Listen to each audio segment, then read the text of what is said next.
High friends, नमस्ते। Mums magic फुडमा यहाँहरूलाई स्वागत छ।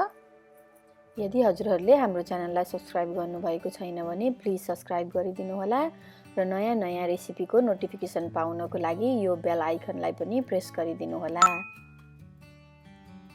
आज मैले हजुरहरूलाई काँचो आँपबाट एकदमै मिठो अचार बनाएर देखाउन जान्दैछु सजिलो तरिकाले।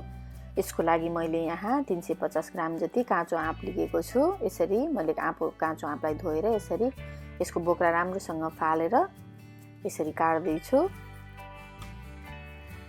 यो अचार बनाउनको लागि एकदमै सजिलो, थोरै टाइममा बन्छ र खाँदा पनि एकदमै मिठो हुन्छ।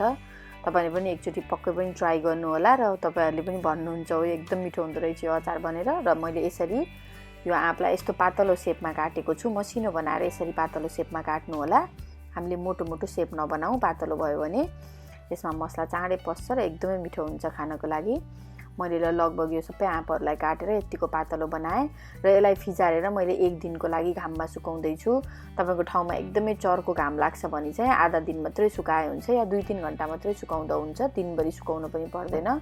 र मैले लगभग यो एक दिन जति सुकाएर यो यतिको ड्राई बनाएको छु। हामीलाई यतिको ड्राई भएपछि हुन्छ, यो भन्दा साह्रो ड्राई चाहिँ नगर्नु होला। त्यसपछि मैले यहाँ 2 सानो चम्चा हिङ राखेको छु र मैले यसमा स्वाद अनुसार नुन राख्ने हो, तर अचारमा अलिकति नुन बढी भयो भने मिठो हुन्छ, अलिकति अचारमा नुन चर्मक्क भयो भने पनि मिठो हुन्छ। त्यही भएर मैले 1.5 चम्चा जति, सानो 1.5 चम्चा नुन राखेँ।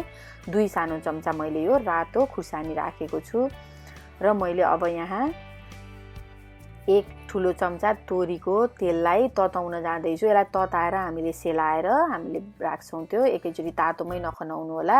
यसलाई एकछिन सेलाउनको लागि छोड्दिउँ र त्यति बेलासम्म मैले यो अचारलाई यसरी मिक्स गर्दैछु। र यतिको मिक्स गरिसकेपछि मैले अहिलेको हाम्रो तेल राम्रोसँग सेलाइसकेपछि मात्र यसमा राख्न जाँदैछु। र अब तेल पनि सेलायो र मैले यो तेललाई यहाँ राखेर अब यो अचारलाई मैले राम्रोसँग मिक्स गर्छु। केही पनि धेरै कुरा लाग्दैन र खाँदाखेरि एकदमै मिठो हुन्छ यो अचार। तपाईले एकचोटि पक्कै पनि ट्राई गर्नु होला।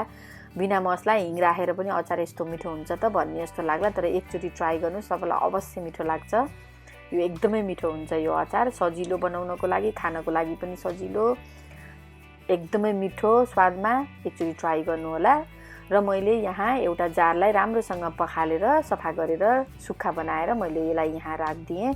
तपाईले एक दिन यसलाई घाममा पनि राख्न सक्नुहुन्छ या उतिखेर खान पनि यो रेडी भइसक्यो।